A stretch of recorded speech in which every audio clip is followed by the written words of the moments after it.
Finally, after all this time, we are going to review Star Trek Starfleet Academy. And no, just to be clear, I don't mean the video game that came out several decades ago. Or the almost made movie that happened after the failure of Star Trek V, The Final Frontier. Nor am I talking about the Marvel comic book series that was really, really great. Nor am I talking about the IDW Starfleet Academy comic book series. Or, you know, the other IDW Star Trek Starfleet Academy series, nor you know, the book series, or you know, the other book series. There's been a lot of Starfleet Academy stuff, though never a TV show, which is finally what we're reviewing.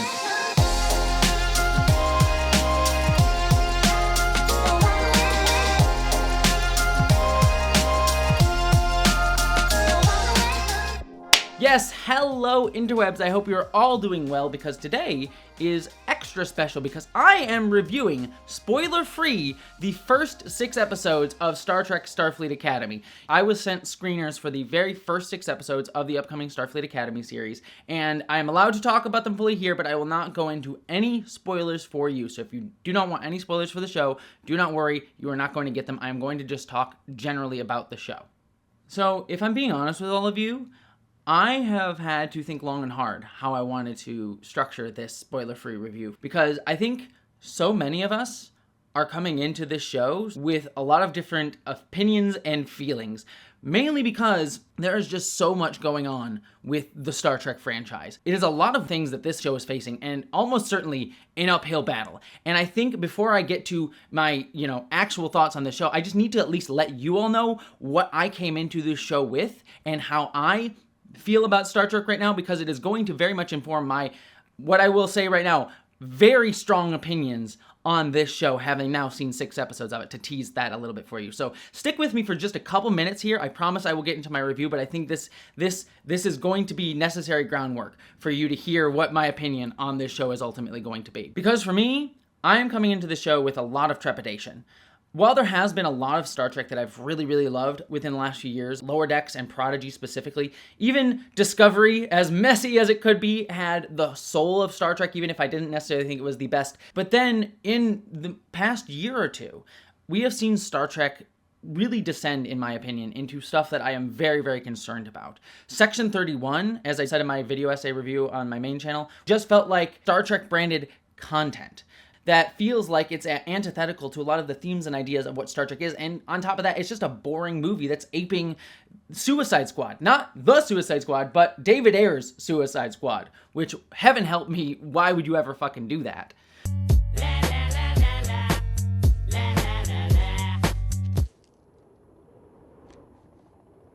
What? And then we also had Strange New Worlds Season 3, which I know some people really liked, but if you watch my review of it, I did a 4-hour-long video on it over on my main channel, I was really, really perturbed by it, because it felt like a show that understood Star Trek's aesthetics, but was, at its core, deeply missing some of the very important ideals of Star Trek, and on top of that, was very nostalgic-centered, and as a result, put forth some very upsetting messages into Star Trek for me around things like biological essentialism that I was really upset to see Star Trek still doubling down on in 2025. And all of that signaled to me that Star Trek is becoming more and more hollowed out as simply just a product, something that we're seeing with so many franchises nowadays, like Star Wars being probably the big example of these franchises that are just becoming a thing to just constantly resell nostalgia to us with.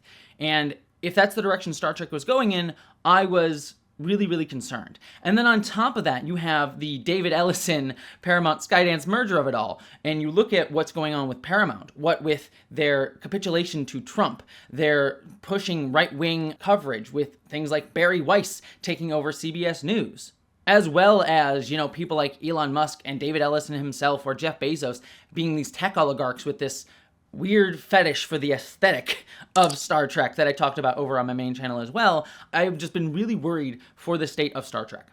And then I come into this show, Starfleet Academy, and it's in a very weird position because it is a show that was made before the merger of Skydance Paramount.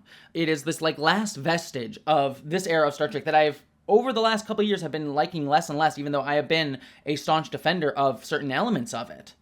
And then on top of that, it is a show that I think right on its surface feels like it's doing kind of the same thing that Section 31 was doing, in the sense that it is basically taking a high school-esque kind of aesthetic and show, a 90210 thing, and just slapping a Star Trek aesthetic onto it. And that's the impression that I've been getting with every trailer, with every poster coming out for the show, of, oh my gosh, it's just, hot kids doing hot kids things, just putting a Star Trek aesthetic onto it, and it's not going to be a Star Trek show in any sense beyond aesthetics. So I say all of that to really just let you know that I came into this show really expecting to not like it. I dreaded, honestly, watching this show. I really want you to understand that for what I'm about to say next. Because having now seen 6 episodes of the show, this show, I think, is fantastic. And I am as shocked as all of you to hear me say that. Not only do I think this show is incredibly good, this show has such heart and soul and wears that joy for Star Trek and life on its sleeve. But most importantly to me, and this becomes more and more evident as I got more into these 6 episodes, this show captures the heart and soul of Star Trek to me. And I need to stress this to you. I am as shocked as anyone to hear me say that. I understand why some people would be shocked to hear that, and I understand even more if you hear me say that and you're like, no, Jesse, you're ridiculous. And even more what upsets me is knowing that there's going to be some people hearing me say that and already click off this video because it's not what they want to hear about this show. And I'll be quite frank with you, this is a show that snuck up on me and built up over time for me. Because being very frank, the first 3 episodes of the show didn't sell me on the series. Every episode of the first 3 I watched and I sort of sat with and I was like, that was fun. I definitely see the 90210 high school drama stuff that I don't really love in here. And certainly these episodes have that in abundance. They have, the kind of stereotypical teen drama of like, oh, there's a romance plot and there's one guy who's a little bit of a bully who, learns to, grow a little bit. And you have like the hot characters and the quirky side character. Like you have this sort of like standard high school drama stuff. And I was sitting here watching that being like, all right, this does feel like my biggest worry, which was high school drama with a Star Trek aesthetic. But then every episode would end on this moment that really sold that it understood what Star Trek was to me. Like, for example, without spoiling the plot, episode 3 of this show is kind of doing we're dealing with the high school bullies, high school prank kind of storyline. They're dealing with this bully situation, and I'm like, are we really just doing like, oh, Star Trek people are dealing with bullies sort of thing? But then the episode ended on this note of like, no, you don't beat your enemies by getting one over them, or like being better at being violent or beating them up or anything like that. But it was about very much targetedly, how do you use empathy to end battles? It is a very textual, thematic conversation that the show is like. Starfleet is about trying to stop things through empathy and not backing away from a fight, but knowing how to do so to end the fight in a way that is going to get the least amount of people harmed. And I came away from that episode being like, that episode got Star Trek. And I did not expect it to end that way. I just thought this was going to be a regular teen drama, but it would constantly take that and twist it in a very interesting way that felt like it understood Star Trek. But then I got to episode 4. And episode 4 is, I think, a really amazing episode that sold me that this was not just a show that was like, oh, a high school drama with a Star Trek aesthetic. Like, no, this was a Star Trek show through and through that just happened to be focused on younger characters and have a sort of more youthful modern day style and even musicality. The music in the show has very much like, upbeat, like more modern style music than the more brassy tones that we're used to for Star Trek. But that episode 4, was like, oh no, this is actually trying to dig into some real political themes, some real actual social issues, but doing so through these characters that just don't happen to be Starfleet cadets. And then I got to episode 5 and Trekkies. Like, I cannot emphasize this enough. give this show until episode 5. And if on episode 5 you are out on this show and you don't like it, I will totally understand. This show is not going to be for you. But at the very least, if you are a Trekkie, wait until episode 5, which, by the way, is the Tawny Newsome written episode. Tawny Newsome being the actress who played Beckett Mariner on Lower Decks and is now a writer and, I think, co-producer on this show. That episode is her episode. Episode 5, I think, is not only the best episode of this group of 6 episodes that I got to watch, but easily in the top tier of best Star Trek episodes of modern Star Trek. And I would even venture to say is one of the best episodes, like, put it into, like, conversation with some of the best episodes of Star Trek. I do not say that lightly. I do not say that hyperbolically. You owe it to yourself if you are a Star Trek fan. Even if you do not like this show, hate everything about it, give episode 5 a watch. Trust me, more than anything, it is so good.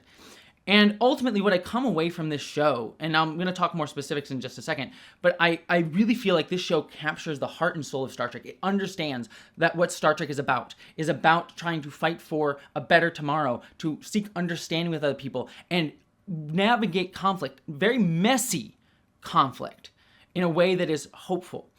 And moving into some specifics, what I really like about this show so specifically is that it takes place in a post-Burn Star Trek future. For those of you who don't know, Star Trek Discovery, it jumped ahead several hundred years to a time when, the Federation had fallen and was now rebuilding itself up. And one of my biggest faults with Star Trek Discovery during its post-Burn storyline was we did get some storylines about the Federation trying to reach out and rebuild, but it never really dealt with the fact that, like, the Federation had failed people in the past. That this was a federation that had fallen, not just because dilithium had exploded and the burn happened, but also because they failed to protect and live up to their ideals.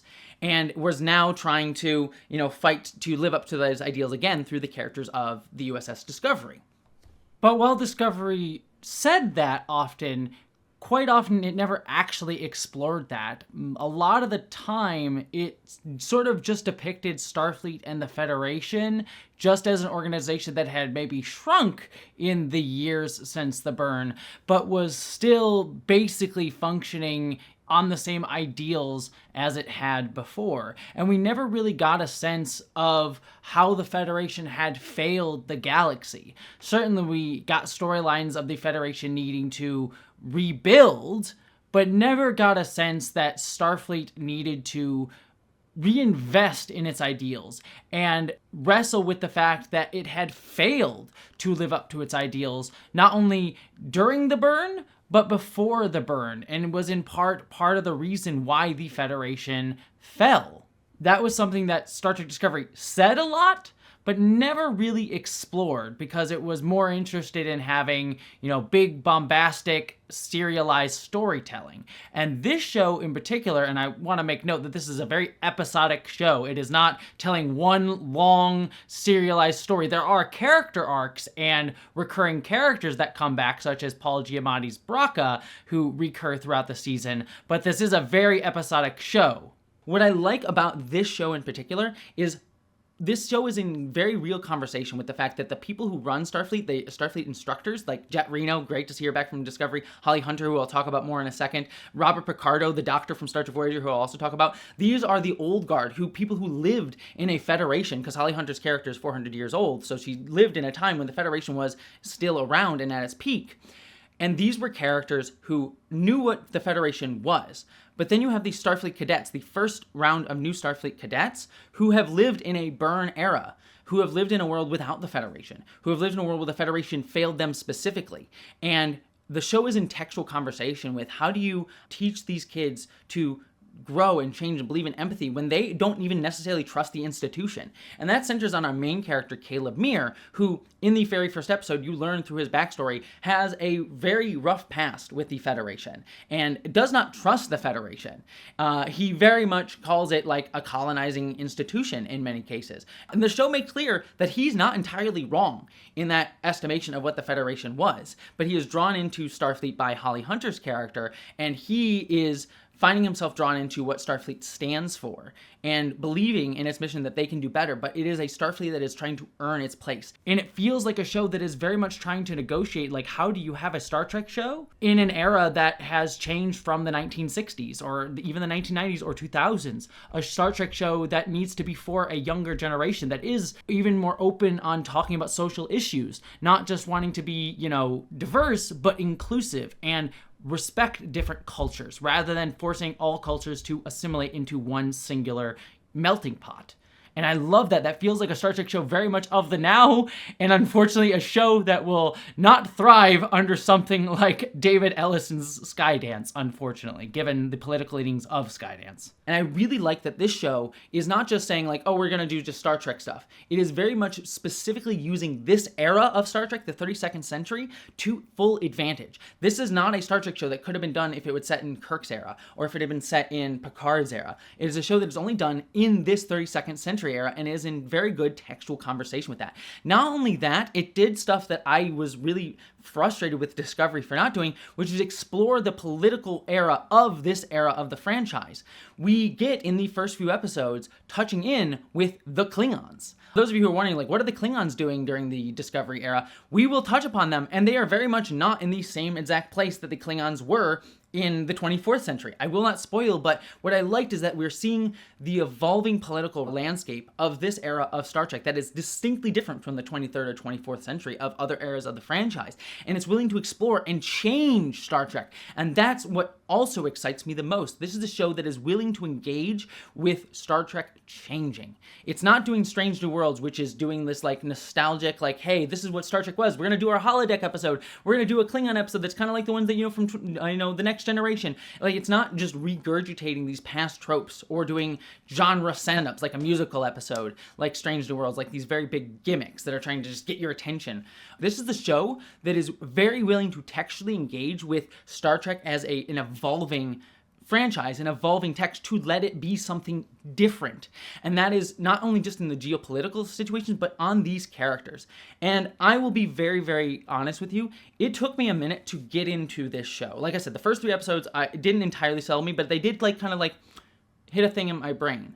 But while this is a Star Trek show that is allowing itself to change, it is also finally, I think, really capturing what I've wanted out of a Star Trek show for so long, which is an episodic format that isn't necessarily gimmicky, but using an episodic format to explore individual characters on their own terms for each episode. I think a lot of us were really excited with something like Strange New Worlds, which returned to that episodic format and had an overarching season-long storyline that it seeded throughout, but did episodic episodes. But as season 3 happened, it became a lot more gimmicky, as I said.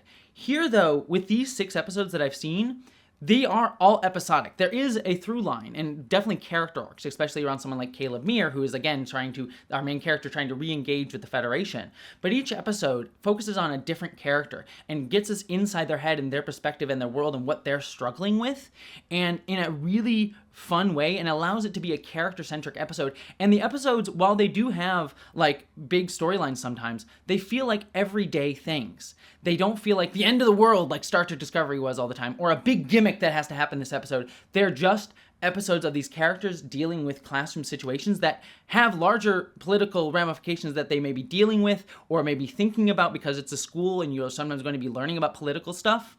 But at the end of the day, it is these characters just going to class and learning things. And I like that level of okay, there are bigger ideas and bigger things that we're dealing with here, and yet we're also just getting the day-to-day of these characters' lives, which it's felt so missing from Star Trek outside of something like Lower Decks, where Lower Decks felt like it at least had a mission of the weeks kind of thing. This show has that. And on top of that, I have fallen in love with so many of these characters. These characters on the surface feel like regular archetypes, but as you get into them more, you start to learn that they are very unique. For the biggest one that I can point to is Jaden, who is our Klingon character in the show, but he is a Klingon, as you learn when you first meet him, who is riddled with anxiety, is not a physical warrior. He's actually more interested in science and medicine, and he believes in do no harm. that is a really unique place for a Klingon, but in his episode, in episode 4, without spoiling too much, we see how he wrestles with his Klingon identity in a way that's similar to Worf, but he is also a Klingon who grew up in this specific era of Star Trek, and also grew up within the Klingon culture. He was an outsider to the Klingon culture as someone who wanted to go into medicine, but he is also still someone who grew up in that culture as someone opposed to Worf, who grew up outside of Klingon culture and was always kind of the outside looking in. And the episode does such a great job discussing like what that would mean if someone who wants to live up to this culture, is involved in this culture, and yet is also somewhat ostracized from it. And it's a beautiful episode that allows this unique Klingon character to be in conversation with both his culture and who he is, and also just have a fun, interesting, character-focused episode. Episode 5 focuses on the character of Sam, who is the hologram character, who she is sent by a group of photonics, holographic sentient beings who want to reach back out to the Federation. And she is in conversation with like her expectations of her culture, and also wanting to be herself, and also trying to learn and be an ambassador to learning about what it means to be organic. And then you have her relating to someone like Robert Picardo's the Doctor, who is a hologram who's been existing for 800 years and was someone who we saw on Voyager fighting for holographic rights. You wouldn't even be considering this if they were flesh and blood. I'm not going to let you turn this into an argument about holographic rights. Why not? That's exactly what it is. It's a show that is in conversation with all of those things, and yet it never feels overly like something like Star Trek Discovery, which sometimes Discovery felt like it was buried in all the weight of how important Star Trek had to be. Like, we're talking about generational trauma, like everything needs to be like at a 10 all the damn time. And I love Discovery, but it was always at a 10. This is a show that understands, yes, we may be dealing with these highfalutin topics, but at the end of the day, these are just kids, and kids want to be kids. And it captures that essence of like the expectations that these kids have from all of their culture on them, and in being in Starfleet Academy, and yet also them just being kids. I've been talking a lot about the kids, so let me talk about some other things here too. Holly Hunter as the head of Starfleet Academy. I know Holly Hunter is a really great actress. I've always loved her, but I did not expect how much I ended up loving her captain. And what I love most about her is how confidently she plays her specific version of a captain. Holly Hunter is a very, very tiny woman. Like, she's, I think, a very smaller, shorter woman. And yet, despite that, she owns every space that she's in a very unique way. Just the way she sits on things and the way she moves, and like her physicality in the show is so unique, and yet it never comes across as quirky or weird. She feels like she just owns this space. And what I love about it is it feels so distinct from something like Kate Mulgrew's Captain Janeway. If you ever look into the behind the scenes of Star Trek Voyager, one of the things that Kate Mulgrew really struggled with was, because she was the first woman captain of a Star Trek show, she often had to feel like she had to like command the space and live up to these expectations of this male-dominated, male-gazy situation, because people were looked down on her as a woman, and there was those expectations placed upon her. And what I really love is, if we look at someone like Holly Hunter now in this era does not have to live up to that expectations. And not that she's like hyper girly or feminine or anything like that, but she's just a woman who like owns her space in her own way. And it feels like she's doesn't have to live up to that expectations of like domineering, captaincy, but yet she is someone who owns every scene that she's in her own way. And you can't help but respect her authority, but she doesn't do so in a way that is like, listen to me. And she just has this joy and energy and fun about her that I think really captures the energy of Starfleet, of just being excited about being in space and excited about being in Starfleet.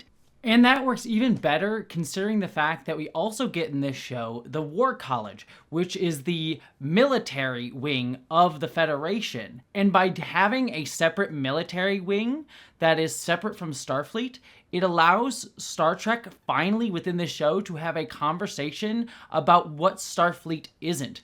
If you have been involved in the Star Trek franchise for any length of time, you know that there's always been a huge conversation of whether or not Starfleet is a military, in what ways is it a military, what ways is it like the military, what ways is it not, and it's always been a big debate, because clearly Starfleet is the organization that fights the wars of the Federation, and yet it's also an organization organization that likes to profess that it is about space and exploration. And so I like that here in Starfleet Academy in the 32nd century, we have a separate organization that is the militant organization and is often in conflict with our Starfleet cadets. The War College cadets are often the antagonists of many of the episodes of this show, and it allows the show to sort of display what Starfleet is not.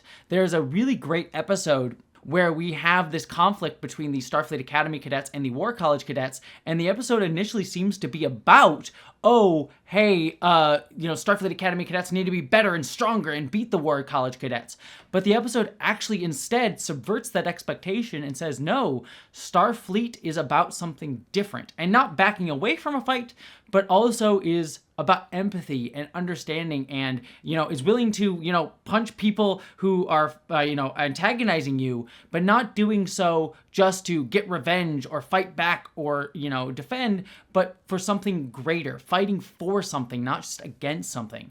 I really, really love that. And I love that the show is having a textual conversation about what Starfleet is as opposed to just simply being a militant organization that, has a space exploration veneer. We also have Robert Picardo back as the Doctor, and what I like about him is that he very much feels like the Doctor. He is very much owning his space as a teacher. The Doctor would always love having a rapt audience, so being a teacher fits him perfectly. And yet, in these first 6 episodes, there's nothing that's textually, there's no episode focused on him just yet, but we get little hints that he has changed. Not just in terms of, having to, be 800 years older, but the fact that being 800 years older means he's experienced loss. And it's never explicitly said, but you do get the sense that there's stuff that haunts him just because of his age. And I really like that we're experiencing a Doctor who feels different, and yet not drowned out in sadness and sorrow. He's a very still fun character and has joy, but you just get these little hints of the world weariness that he feels as basically an immortal being. And I just really, really thought that was a really great capturing of his character and allowing him to be something new, something different, not just regurgitating the past, like, hey, the Doctor's back for you. It's something new and a new engagement with this character. However, there are some other great characters here too.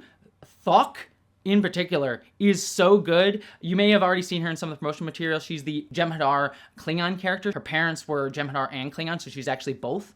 And she is just so much fun. She is easily one of the most unique aspects of this show. I adore her to death. She's just very funny in that very bombastic way. And yet there are also times too in the show we see her being a teacher and being a mentor.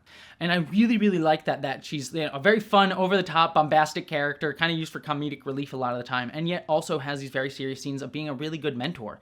We also have Jet Reno in from Discovery. Always adore Jet Reno. She's fantastic, and frankly, I think she works even better as not just an engineer on Discovery, but as a teacher. She can give that sort of sarcastic, I tell them to their face, no kid, you're being an idiot. She just says shit as it is, and that's a really appreciated thing in a teacher, and I think she works very, very well for that. One of the big things, too, also with this show, I should mention, is Paul Giamatti's Brekka, who is the main villain, recurring villain of the show. And what I will say is, and you'll see this in my review of the actual episode, just to let you all know, the way I did these reviews is I watched every episode on their own and reviewed them immediately after. I've already recorded all 6 of my reviews, and this review of all 6 of them is being recorded last, even though it's going to release first. So you'll see this in my reviews, but my initial impression of Brekka, Paul Giamatti's character, I did not like him in the pilot, actually, which is sad because I love Paul Giamatti. He's one of our generation's best actors. Love him to death. He is so good. But in that role, he kind of came across as discount Harvey Mudd, of he's just a pirate, he's mugging for the camera, over the top, chewing all the scenery, but there was nothing really interesting and intriguing about him, and he just felt very over the top and kind of at a 10 all the time in that very first pilot episode. So I wasn't really in love with his character.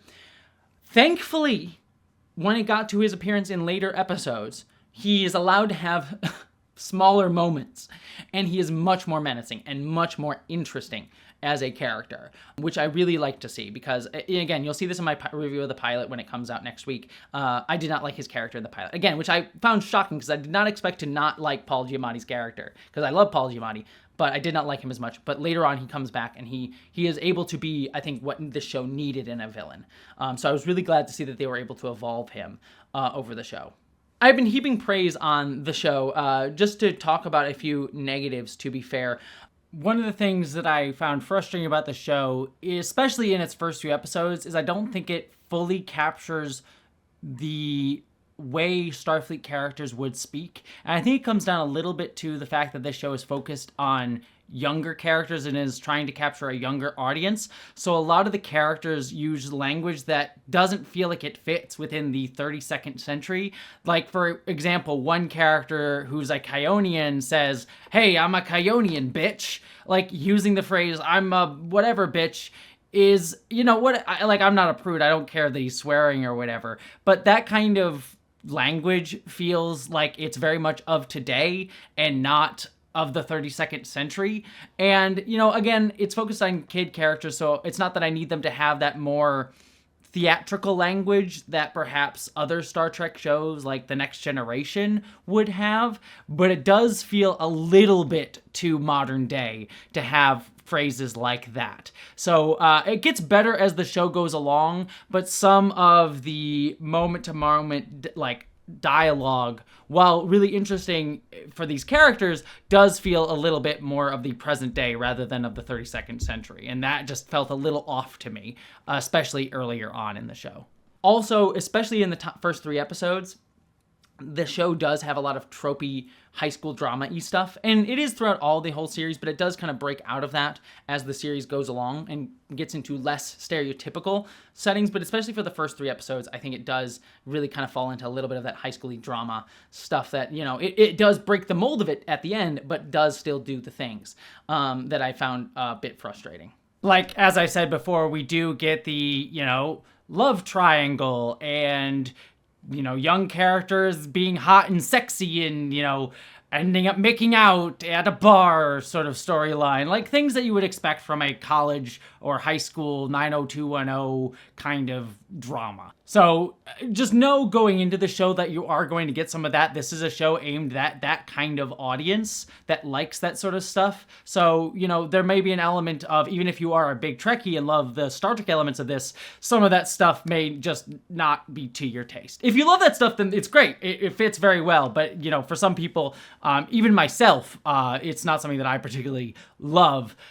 So that just may, you know, be something that is to your taste, whether you like it or not. For me personally, I kind of rolled my eyes at some of those storylines, though they become less stereotypical as the show goes on, which I did appreciate, especially after episode 3. But at the end of the day, if you cannot tell, I really, really liked this series. And what frustrates me is 2 things. Is one, the first 3 episodes I think are the roughest of the show, at least of the 6 that I saw. And I think there's a danger, especially considering how people, I think a lot of people are already off on Star Trek for all the reasons that I stated before. They might watch those 3 episodes and be like, this is okay. Maybe it's not as much of a trash as I thought it was, but it's not for me. But I really cannot implore you, please wait until at least episode 4 and especially 5. Like, if after episode 5 you're out on the show, I understand, but you owe it to yourself if you're a Star Trek fan to watch episode 5. That is all I will say. But on that note too, what I hate to give them too much credence, but I think it does need to be addressed and I need to say it clearly. What is going to be very frustrating to me is because there's already this sentiment against the show, and understandable for many, many reasons, there's going to be certain segments online that are going to use that to attack the show in bad faith ways. We saw something very similar happen with Star Wars The Acolyte, which, again, to be very clear, Star Wars The Acolyte was a very messy show. It had a lot of problems.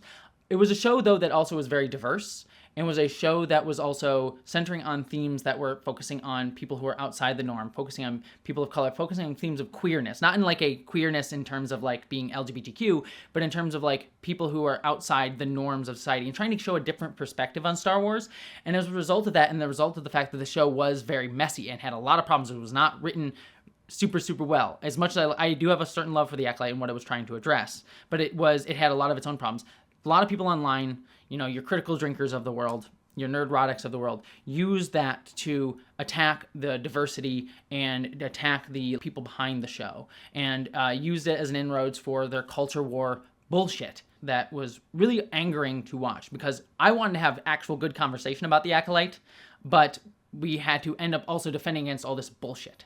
Making 5s and 10s of the fans and thousands of content creators cry. Because, and this is a bit of a shocker, The Acolyte was actually too woke and cringe for Lucasfilm. And I already know that Starfleet Academy is going to face that same exact thing. And I want to be clear, this show is not made for everybody. There are going to be people who just bounce off this show just because of what it is, and I think that that's okay. This show is a show that's trying to do something new with Star Trek, which is something that I think Star Trek should be doing, but based on that, that means it's going to be a Star Trek show that some fans aren't going to like, and, you know, I think that that's okay. It's totally okay not to like it. It's totally okay to think that this is a Star Trek show not for you. Hell, there are elements, as I said, of this show that I don't particularly like, just as a matter of preference, because it's targeting a much younger Gen Z, or even, you know, younger than that audience. And as a result, it's just stuff that doesn't personally click with me, even though I really love this show overall. But I do think that people are going to attack this show in bad faith because it is a show not made specifically targeting at an older, let's just be honest, mostly white cis dude boomer audience. And it will be put into culture war nonsense. And I hope that episodes 4, 5, and 6, once the show breaks out of its more stereotypical high school drama, will prove to people that this is a Star Trek show through and through, not just a high school show or college show with a Star Trek veneer.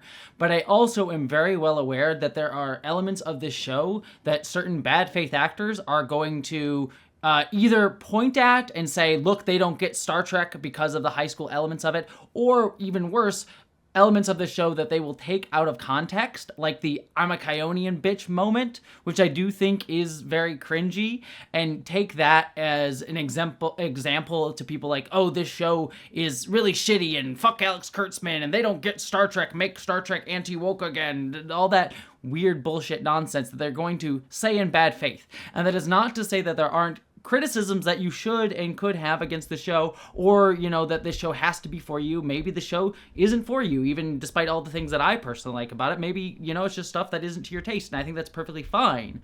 But I know that these certain segments of online will attack this show specifically because of the fact that it is a, you know, show that is not only diverse and not only inclusive, and not only, you know, has, you know, queer characters and characters of color, but also is a show that is not just regurgitating Star Trek in the way that they've always wanted Star Trek to be. It's not just doing the nostalgia of Star Trek. It is also a show that is willing to interrogate what Starfleet means and what Star Trek means as a franchise. And because of that, these people will, in bad faith, attack it. That is not to say that there's not worthwhile criticism of the show or that it has to be for you, but it really angers me that people will, I know people are going to take the show in bad faith, and that it will be, I can see it coming, a show that will be another galvanizing moment like The Acolyte. And I think that this show is a much better structured and put together show than The Acolyte. Again, as someone who loves The Acolyte, you know, I think Starfleet Academy is a much better show on the whole.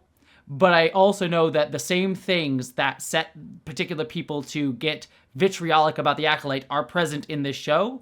And it will almost certainly, and I've already seen elements of it, already online before the show has premiered, will be used to misrepresent the show, to attack people behind the show, to, you know, hound the show and reinforce their culture war nonsense.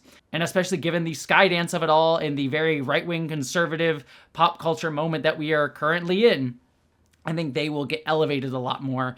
So please, if you do like the show, I think it's going to behoove a lot of us to, you know, not try to be toxically positive and ignore criticism of the show, but try to be very vocal about how much we really do like the show if you do end up liking it. So that's just something that I want to address, because I know this show is going to face an uphill battle, not just for this culture war bullshit, but also because of all the other things around Star Trek, the Skydance, the fact that Section 31 and Strange New Worlds were also not particularly great showcases for Star Trek, and all of those elements. So this show just has a really big uphill battle that I think is unfair to it, but I think is going to be create a really hard battle for the show to really hit the audience that I think it really deserves. Also, just for my own sake, what I will say is it's not right up front in the show, but I really appreciated that this show does not run away from queerness in any way. It was one of my big problems with Strange New Worlds Season 3, just from my perspective of how that show really just felt so heteronormative in so many ways. Starfleet Academy does not do that. It definitely has some heteronormative stuff. You're gonna see, hot, straight, young kids making out at certain points in this show. It's definitely got that vibe, but it also has very queer characters, both old and young in it, and I really, really liked it in a very authentic way, not in a very, again, pointing at Discovery, sometimes very performative way. This feels very naturally integrated and not drawing too much attention to it in a really wonderful way. This show just integrated queerness in a Star Trekian way that, oh God, I love. I'm shocked. I am so shocked, people, when I tell you how much I have kind of fallen in love with this show. It just has so much heart. It wears its heart on its sleeve, especially as we get into later episodes. I just love it. I think there is something special here. I'm shocked to say that. And what saddens me too, even more so, is that because of the new shift to Paramount, this show has already gotten renewed for 2 seasons, and it was made before Skydance bought it. I would be surprised, unless there's a big groundswell around this show, if it gets renewed for a season 3. I'm sure Paramount, the new management, wants to wipe the board clean and do their tech bro style Star Trek, which is very upsetting to me. Because I really do think there's something really special here. I fell in love with the show despite coming into it somewhat hostile to it, and I already know that there's going to be bad faith attacks on this show that are going to get people to dismiss this show right from the top. And I want to be very clear, this show is not going to be for everyone, nor is it intended to be for everyone. This is a show that is aimed at a younger audience trying to get into Star Trek. I ended up loving it, but to be fair, I think there are going to be some people who, even if they understand it's a good show or whatever, just realize it's not for them, and that's okay. This show does not need to be for you. Not every Star Trek show needs to be for you. This Star Trek show isn't made for me. I just happen to be on its wavelength and really like it. But I also want to be very clear, this show may not work for you, and that's totally fine. What I do hope, though, is that people give this show its own chance. And again, I cannot emphasize enough, give episodes, just stick around for episodes 4 and 5. After 5 is not for you, that's okay. I totally get it. But those 2 episodes, I think, are truly something special, episode 5 in particular, that are going to do something new with Star Trek, are going to be trying to do something new, add a new style to Star Trek, but I think still capture the heart and soul of Star Trek. And I hope people give it a chance through all of the bullshit of the culture war nonsense, through all of the understandable frustrations we've had with Star Trek and its new owners. But if you are going to give the show, please, I implore you, give it a shot, because I think there is just the heart and soul of a true Star Trek show here that I was shocked to see, but I'm so relieved and glad is here. And I am saddened for the very uphill battle this show is going to have to fight. And I think it can win that battle. I think it can do it, but it's fighting against a lot of different things right now. And I hope that what I think is the real beautiful stuff here gets a chance to shine through all of that. That's my review of Star Trek Starfleet Academy. What I think, fantastic show. It's gonna build on you. It's gonna grow on you. But if you do give it a chance, I think you're in for quite a ride. Again, Trekkies, episode 5. Please stick around for it. I don't want to hype it. I'm already hyped it too much. I don't want to set too high of expectations, but it's really good for any Trekkies. Beyond all of that, though, I hope you, my friends, as always, live long and prosper.